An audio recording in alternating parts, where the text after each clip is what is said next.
So I remember that when the host of that evening came to watch me, and he asked me like, Shai, I'm going to announce you in a couple of minutes. Are you ready for it? I could always say one thing like, I'm not sure. And he looked at me like he saw water burning. He said, no, listen, Shai, listen. You are here to inspire and motivate other people with your story. So when you get up there, I want you to give it all you got. And don't be afraid. And it's that last sentence that did it for me. When he said to me, don't be afraid.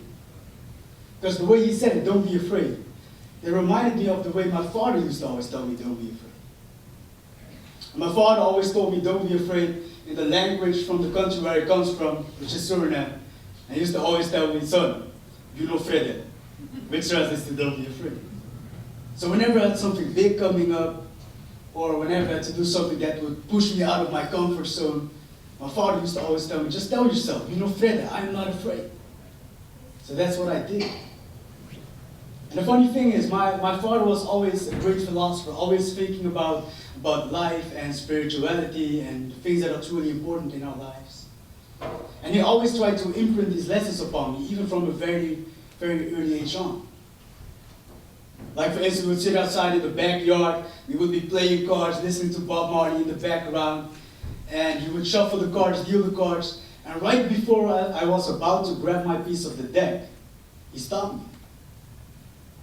And he looked at me and said, son, do you want to win or do you want to lose?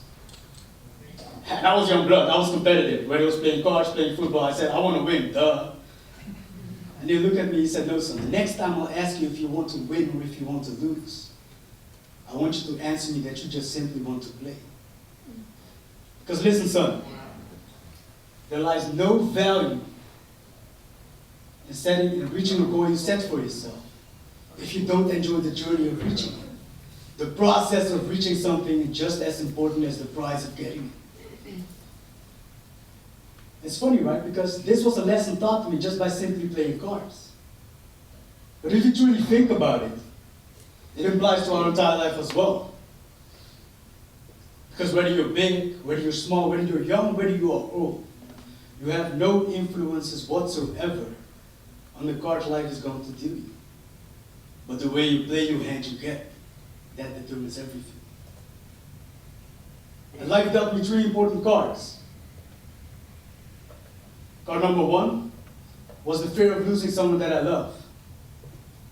And the funny thing, or rather I'd say the ironic thing about fear, is that most of the times we don't realize how strong we are up until the moment we come face to face with these greatest fears. And the fear of losing someone that I love happened to me when I was still a kid of 6 years old. I just finished high school, young guy, high school, was about to go to college. And right before I went to college, I was going on a vacation with my father, my mother, and my sister. And we went to Turkey, to Bodrum, pretty touristic place, but we had an amazing time right there. Like the food was great, the weather was nice, the people were also, they were extremely friendly. And at the last day of our vacation, we decided to do one more fun thing. We decided to go jet skiing. So me and my mom were supposed to go second, and my father and my sister, they went first. And so I had my camera ready, and I was filming them, and I saw them cruising on the water, having fun. And all of a sudden, we heard this loud noise, boom. And what happened is they both crashed with their jet ski against a giant rock sticking out of the water, leaving both of them with life-threatening injuries. And I remember that the moment my father and my sister, when they got dragged out of the water, that is when the second card life dealt me came into play. And that was a post-traumatic stress disorder. Because I saw my once so powerful father sitting down, bent over, with his eye literally hanging out of his eye socket. I saw my once so playful sister laying on a stretcher, completely knocked out with blood gushing out everywhere. And there was complete chaos around us. Like we had people of the jet ski company running around, screaming, yelling in Turkish. We had people of the ambulance running around, yelling, and they were trying to get a little bit of conscience out of my father, out of my sister. And I felt so scared, but even in that moment of scaredness, I just walked upon my father and said, Dad, you no vrede.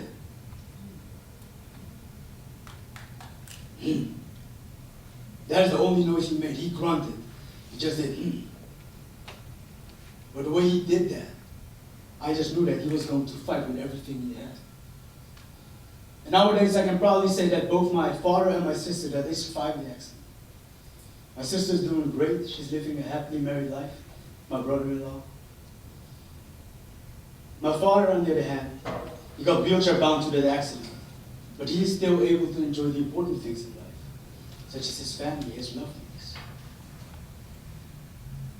But I also got to be honest with you. Because when my father and my sister survived the accident, there are also a lot of people who see the other side of the coin. And trust me when I tell you that there is not a single person on this planet who will ever be able to protect you from anything bad happening to you in your life. But the way you handle those situations determines everything.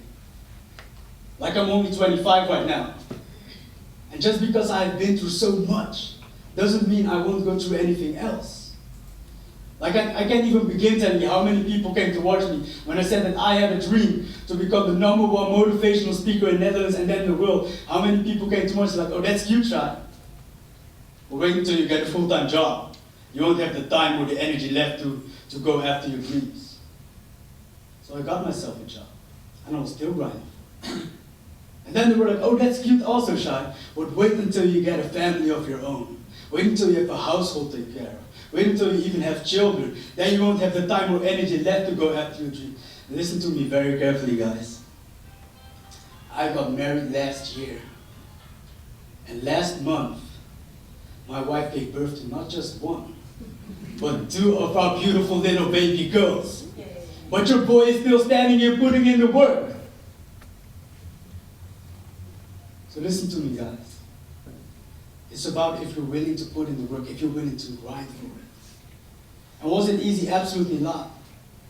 Because when me and my wife, when we heard that we were blessed with 2 baby girls, what should have been a great blessing to hear, turned out also to be an enormous medical journey. Because we were in and out of the hospital every single day. Up until the moment the doctor came to watch us, they were like, listen, like, we don't know how to tell you this, but we need to hospitalize you in order to keep on monitoring the babies. But we don't have a spot in Rotterdam right now, so we need you to go all the way to Eindhoven. So I remember I was sitting there with my wife, and we were GPS tracking where that other hospital was, and it was like an 1.5-hour drive away. And it just broke our spirit.